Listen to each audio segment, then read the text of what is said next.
Olá, pessoal. Nós vamos começar agora olhando um aspecto bem introdutório da contabilidade geral, que é o estudo do patrimônio. Tá? Então, o patrimônio, na verdade, ele vem a ser o objeto de estudo da contabilidade. Então, o objeto de estudo da contabilidade é o patrimônio de uma entidade. Só que olha só, quando eu falo patrimônio, as pessoas pensam normalmente em aspectos positivos.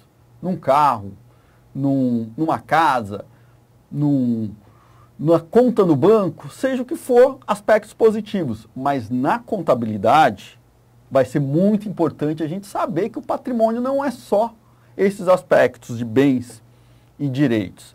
Vamos ver, então, esse nosso conceito aqui contábil. Patrimônio é o conjunto de bens, direitos e obrigações para com terceiros, pertencente a uma pessoa física, a um conjunto de pessoas ou a uma sociedade ou instituição de qualquer natureza, independentemente de sua finalidade, que pode ser lucrativa ou não. Olha só como isso demonstra que uma riqueza de detalhes que nem sempre a gente percebe na vida cotidiana. Em primeiro lugar, esse patrimônio ele vai ser composto por bens, direitos e obrigações. Tá? Não é só a parte positiva aqui da coisa. Ele também, ao contrário do que se imagina, o objeto de estudo da contabilidade não são só empresas. Você pode fazer a contabilidade desde uma pessoa física, uma família, passando por uma associação, uma entidade religiosa, um governo e também das empresas. É claro que para concurso público a gente vai ser muito centrado na contabilidade das empresas. E em determinadas áreas também vamos ter a contabilidade governamental, que vai ter algumas mudanças ali em relação à contabilidade que é feita das empresas, mas que, num aspecto geral, ela vai sempre se preocupar com o quê? Com o patrimônio. Vamos continuar aqui. Vamos ver, então, esse conceito de bens. Coisas materiais ou imateriais que podem ser avaliadas economicamente e ser objetos de uma relação jurídica. Olha só. Vamos pensar que bens são coisas materiais, muitas vezes, dinheiro, né? Moeda é uma coisa material, estoques, as instalações de uma empresa, as máquinas e equipamentos, os automóveis, os terrenos. Também podem ser o quê? Exemplos que eu coloquei de coisas imateriais, que para contabilidade a gente chama tecnicamente de intangíveis, que são marcas, são patentes, são direitos autorais. Agora, vamos olhar para o lado dos direitos. Direitos o que são? Valores a serem recebidos de terceiros ou valores de propriedade da entidade que estão em posse de terceiros. Eu dei alguns exemplos aí, duplicados a receber, cheques pré-datados, tributos a recuperar, adiantamento a empregados, adiantamento a fornecedores, empréstimos concedidos. Então, muitas vezes a empresa ela faz uma venda a prazo. O que é isso? Vendeu, entregou o produto ou prestou o serviço, mas o dinheiro não vai ser recebido naquele momento.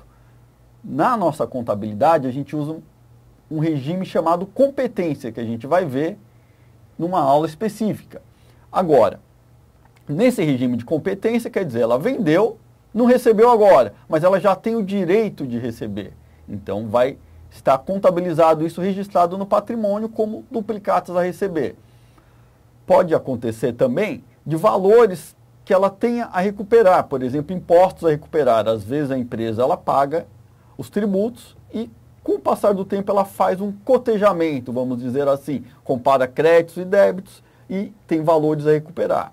Pode ser também valores, ou melhor dizendo, bens da empresa que ela deixa em posse de terceiros. Existem vendas em consignação, então a empresa deixou o bem dela lá com terceiros. E aí o que vai acontecer? Ela não está com a posse daquele bem, mas é um direito que ela tem do quê? De reaver, porque ainda não saiu da propriedade dela. Prosseguindo aqui, vamos ver as obrigações. Obrigações são dívidas ou compromissos assumidos perante terceiros ou bens de terceiros em posse da entidade. O que vai acontecer aqui também? Ela pode fazer uma compra de estoque a prazo e ela vai registrar na contabilidade essa compra no momento em que ela receber esses bens. O que vai acontecer? Saiu o dinheiro do caixa? Não, não saiu. Então ela vai ter o quê? Uma obrigação. Uma obrigação com os fornecedores que financiaram ela. Pode também obter um empréstimo no banco, um financiamento bancário. Impostos. Esses tributos é bem comum o que a gente chama no direito tributário, né, de fato gerador. Ocorre o fato gerador, período de apuração, mas ela vai pagar depois. Então é comum o quê? A empresa pega as operações no final do mês e ela tem até o último dia útil do mês seguinte para pagar aquele tributo. Então, no momento que ela fechou o mês, ainda não pagou, vai pagar só no final do mês seguinte, mas ela já registra essa obrigação dela de impostos a pagar. Pode acontecer muitas situações também que ela já recebeu o dinheiro do cliente, mas ela ainda vai entregar a mercadoria depois. Isso é o quê? Uma obrigação com terceiros. E pode ter também aquela contraparte do que eu disse das operações de consignação. Eu estou recebendo um bem de terceiro, o bem continua sendo dele, mas fica comigo para eu tentar vender. Enquanto eu estou com ele, esse bem não é meu, mas ainda é da empresa, da outra empresa, eu vou ter que devolver caso eu não venda. Então vai constar para mim como uma obrigação. Desse conceito que a gente disse, vai emergir o quê? Patrimônio líquido. Por que patrimônio líquido? Olha só. Esse patrimônio líquido é o resultado da diferença entre os bens e direitos e as obrigações. Vamos ver isso. Imagina uma situação cotidiana. Uma pessoa que diz ter um patrimônio, e esse a gente vai ver que é um patrimônio bruto, de R$1 milhão. Esse R$1 milhão são o quanto vale a casa dele, o automóvel que ele tem, a conta no banco, e são esses os bens dele. Aí você pode dizer, olha, um belo patrimônio. Eu, como contador, vou dizer, depende. Mas o que ele tem de obrigações? Bom, de obrigações, ele ainda tem o financiamento da casa que ele não pagou, o carro dele ainda tem financiamento, também não terminou de pagar. Aliás, esse sujeito não respeita muito as leis do trânsito. Ele tem de multas, olha, 20 mil, já perdeu até a CNH. E tem mais 180 mil de dívidas no banco. Então veja só, se a gente somasse tudo, por exemplo, ele tem dívidas de R$800 mil. Poxa, o patrimônio líquido dele já não é tão bom, né? É 1 milhão menos R$800 mil, está com patrimônio de 200 mil. E isso falando na vida nossa, pessoal, como pessoa física. Mas para a empresa é mais importante ainda verificar como funciona essa equação que a gente vai ver aqui, que é a equação patrimonial. Por quê? Bens e direitos sozinho não quer dizer nada, eu tenho que olhar a obrigação. Porque quando eu subtraio as obrigações dos bens e direitos, eu vou ter o patrimônio líquido, que eu coloquei aqui, que corresponde aos valores que os sócios ou acionistas têm na empresa. Olha que importante no caso de uma empresa. Embora numericamente, vocês vão ver que o patrimônio líquido é exatamente bens e direitos menos as obrigações, numericamente ele é isso. Matematicamente ele vai corresponder a essa equação.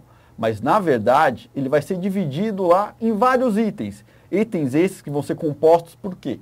Pelos valores que os sócios ou acionistas colocaram na empresa, desde o início dela, e eventualmente em futuros aumentos de capital, e também os resultados que a empresa acumula ao longo dos anos e não distribuiu ainda para os sócios ou acionistas.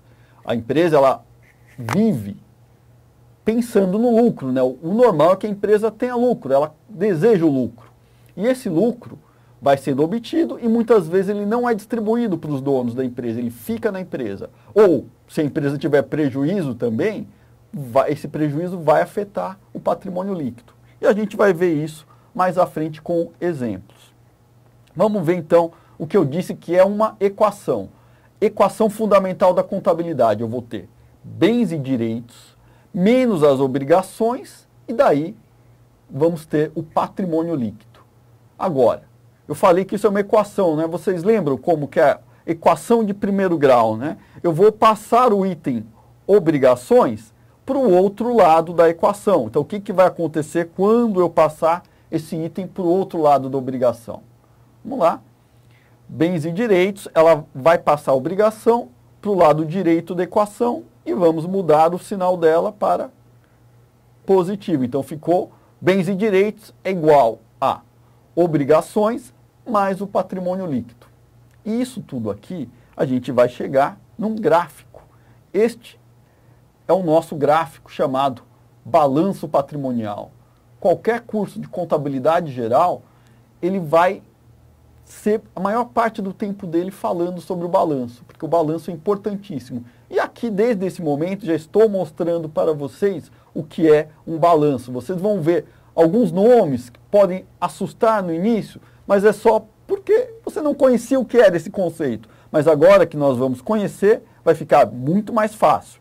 Olha só, eu disse que eu tenho bens e direitos no lado esquerdo, né, do lado que estava na nossa equação. No lado direito, o que tinha?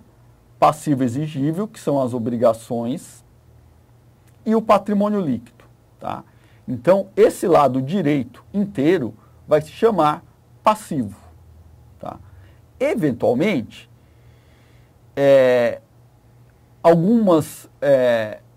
em alguns lugares ele vem escrito, a parte aqui do passivo exigível, eles chamam genericamente de passivo, a parte das obrigações, porque o passivo exigível são as obrigações. Genericamente, às vezes, ele é chamado de passivo somente. E aí, quando ele for chamado de passivo, esse lado aqui vira passivo total. O lado direito inteiro é o passivo total. E o lado esquerdo, como vocês estão vendo, ele é chamado de ativo.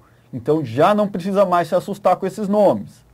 Quando vocês ouvirem ativo, o que é ativo? São os bens e direitos. E se eu falar no passivo? O passivo é o lado direito, o lado que nós vamos ter as obrigações, que é o passivo exigível, e vamos ter também o lado que é o patrimônio líquido. E olha como esse nosso balanço ele é muito rico em detalhes. Por quê? Olha só. O lado do ativo é um lado onde nós vamos ter muitos bens, ou os direitos. Mas, na verdade, esses bens e direitos são onde nós aplicamos os recursos. Nós estamos aplicando o recurso. Que recurso que a gente está aplicando aqui? Olha, eu estou aplicando recurso no próprio caixa. Ora, quando eu tenho dinheiro, eu estou aplicando recurso? Estou aplicando recurso no caixa. Se eu tenho estoques, estou aplicando recurso nos meus estoques. Quando eu tenho automóveis, terrenos, também estou aplicando recursos. Opa, então quer dizer que esse lado esquerdo é o lado das aplicações? Exatamente. Agora, como se diz, não existe aplicação de recursos sem origem de recursos. Da onde vêm essas origens? Vão vir lá do lado direito, o lado do passivo exigível, que são as obrigações. Essas obrigações são terceiros financiando a empresa. Isso significa capitais de terceiros. Também pode ser o quê? O dinheiro que os sócios acionistas colocaram na empresa no início dela vai estar aqui dentro do patrimônio líquido. E nesse caso também, e se ele abrir mão dos lucros da empresa? Também é dinheiro dele, também vai estar no patrimônio líquido. Então, os lucros anteriores da empresa também vão ser origem de recursos, vão ser capital próprio. Por que capital próprio? Porque foi o próprio acionista, o próprio sócio da empresa que colocou lá. E vai ser também resultados que a empresa teve ao longo do tempo e o acionista, o sócio, abriu mão de receber. E olha que interessante, vocês viram que o sócio, o acionista, ele está representado aqui, no patrimônio líquido. Isso equivale a eu dizer que ele é o dono do patrimônio líquido. Se a empresa vender todos os bens e direitos, pagar todas as suas obrigações, o que resta? O patrimônio líquido. De quem que é? Do sócio acionista, e ele é quem vai ter direito a esses valores, tá?